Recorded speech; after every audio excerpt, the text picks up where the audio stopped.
Yo, what's up guys, welcome back to the channel. Do you want to know if your retirement plan can survive a downturn? Well, in today's video I'm going to show you exactly how to use the Recession Simulator to stress test your plan on Empower. The first step is to access the retirement planner. So from your dashboard, just go to planning and then retirement planner. Next is to choose a scenario. Now you're gonna pick an existing plan, or you can just choose to create a new one if you want to test. Next is to activate the Recession Simulator.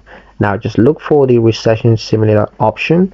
Empower will model how a historical downturn like 2018 would impact your portfolio. Next is to review results. So just check how your projected balances, income streams, and readiness scores change on the recession conditions.